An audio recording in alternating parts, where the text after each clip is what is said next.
তুরস্কের লক্ষ্য যৌথভাবে সমরাস্ত্র উৎপাদন করা।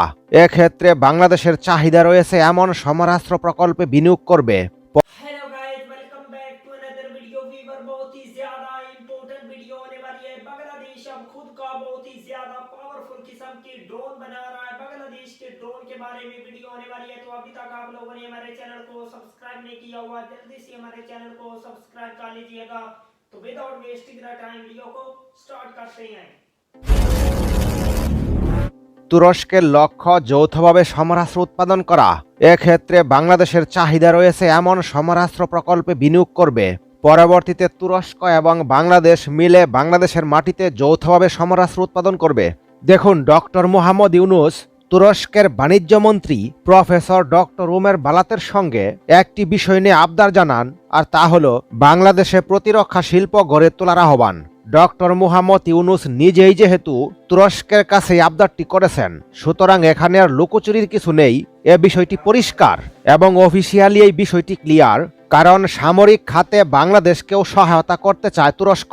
তবে তুরস্কের কয়েকটি সামরিক সূত্র অনুযায়ী বাংলাদেশের আগ্রহ রয়েছে ড্রোন শিল্পে, তার পাশাপাশি সাজোয়া যান নির্মাণে।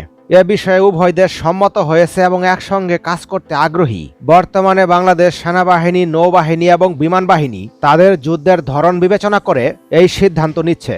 বর্তমানে বড় কোনো দেশের আগ্রাসন রুখতে ড্রোন হলো সবচেয়ে বেশি কার্যকরী একটি সমরাস্ত্র।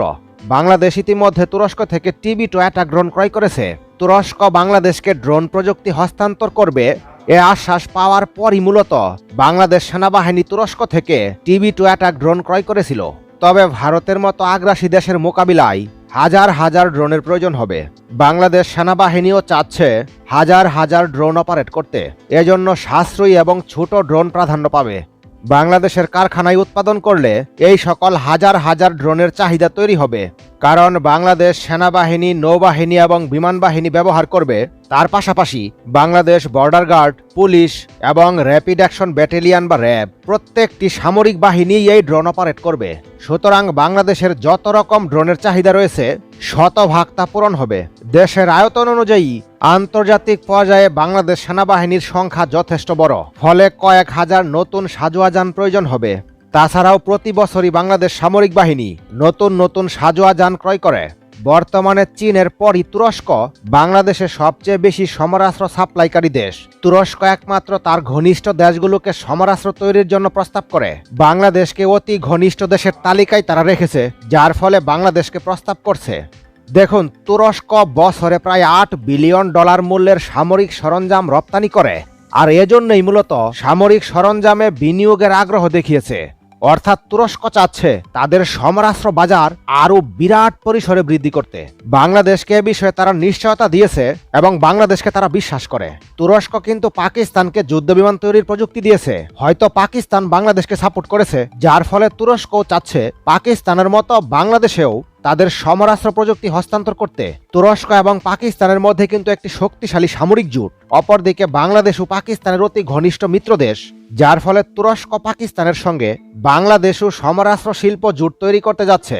এছাড়াও তুরস্ক থেকে 1 ইঞ্চি ড্রোন আসার সম্ভাবনা রয়েছে। তুরস্কের প্রযুক্তিতে বাংলাদেশের মাটিতেই সমরাস্ত্র উৎপাদন করলে বাংলাদেশ সামরিক বাহিনী কতটুকু উন্নত হবে বলে আপনি মনে করছেন? কমেন্টের মাধ্যমে জানিয়ে দিন আপনাদের মতামত। পরবর্তী নতুন ভিডিও সবার আগে পেতে চ্যানেলটি সাবস্ক্রাইব করে রাখুন। वंडरफुल वीवर, क्या शानदार किस्म के बांग्लादेश जो है वो खुद बांग्लादेश में ही ड्रोन को मेड कर रहा है। और बांग्लादेश की ये जो ड्रोन की टेक्नोलॉजी है बहुत ही ज्यादा शानदार है। बांग्लादेश को इसी तरह बांग्लादेश में ही ड्रोन को मेड करना होगा और दौरे जदीद के मॉडर्न टेक्नोलॉजी से लैस बांग्लादेश में ही ड्रोन को बनाकर दुनिया को हैरान करना होगा। तो व्यूअर, अगर आप लोगों को ऐसी इंफॉर्मेटिव वीडियो मज़ीद देखनी है तो जल्दी से हमारे चैनल को सब्सक्राइब कर लीजिएगा। मिलते हैं आपसे नेक्स्ट वीडियो में इंशाअल्लाह। तब तक के लिए अल्लाह हाफिज़।